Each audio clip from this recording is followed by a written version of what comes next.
Bismillah, Assalamualaikum warahmatullahi wabarakatuh. Perkenalkan, saya Mardhatila Maulida. Insya Allah pada kesempatan kali ini akan membahas satu ilmu. Namanya ilmu psikologi komunikasi dan apa kaitannya dengan realitas. Namun sebelum itu aku akan menjelaskan dulu apa yang aku pahami tentang ilmu psikologi komunikasi. Dahulu aku mikir psikologi ya udah ilmu psikologi, komunikasi ya udah ilmu komunikasi. Tapi ternyata dalam ilmu komunikasi ada hal-hal psikologi yang harus kita ketahui. Nah, kan biasanya psikologi itu selalu identik dengan perasaan, pikiran, dan juga emosi seseorang. Sedangkan komunikasi itu identik dengan bagaimana cara pesan itu sampai kepada orang lain dari satu pihak ke pihak yang lain gitu.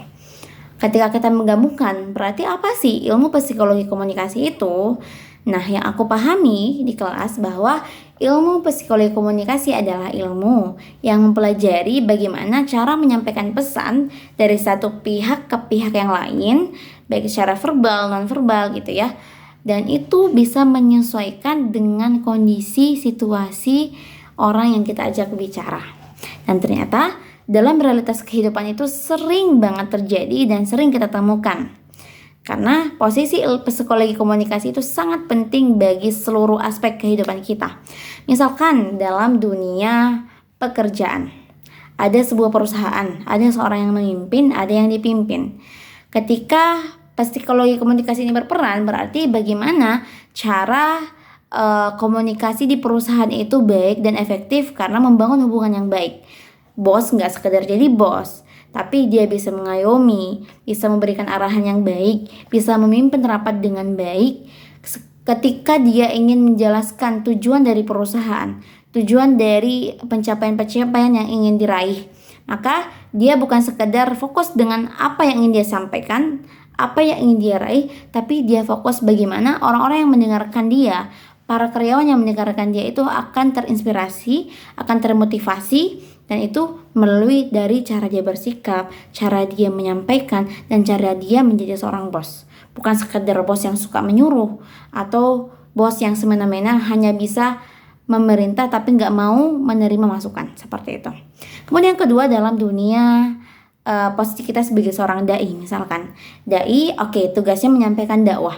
Tapi peran psikologi komunikasi itu penting karena ketika dia bermuamalah, dai ini dilihat dari cara dia bersikap. Bisa jadi ada orang berubah nggak melihat dari apa yang dia sampaikan, tapi melihat dari dia bersikap, dia berkomunikasi, dia berinteraksi, dia bermuamalah dengan banyak orang. Maka peran dai sangat penting menjadi seorang teladan dan bagaimana dia menyampaikan bahasa-bahasa dan cara berkomunikasi dengan cara sederhana dan mudah. Kemudian yang ketiga, mungkin dalam dunia marketing, ketika orang menjual, dia akan menyesuaikan bagaimana apa yang dia jual itu sesuai dengan kebutuhan konsumen. Tapi nggak cukup sampai situ, peran ilmu psikologi komunikasi ini yaitu bagaimana cara seorang penjual ini bisa menyampaikan produk dengan cara baik. Bisa jadi ada orang beli produk bukan sekadar karena melihat produk itu bagus, tapi dia tertarik pertama kali karena cara berkomunikasinya, cara berinteraksinya yang nyaman, membuat orang itu berpikir baik, seperti itu. Kemudian yang terakhir adalah misalkan dalam dunia pendidikan, antara hubungan dosen dan juga mahasiswa, yang dimana dosen bukan sekedar menyampaikan materi, tapi bagaimana dosen ini bisa memberikan materi yang baik, kemudian menyesuaikan dengan bahasa yang santun, bahasa yang mudah dipahami oleh mahasiswa. Kemudian dia itu bisa membangun hubungan yang membuat mahasiswa itu selalu termotivasi untuk mendengarkan kelas dia. Karena seringkali mahasiswa itu akan tertarik mengambil suatu ilmu ketika melihat dosennya itu.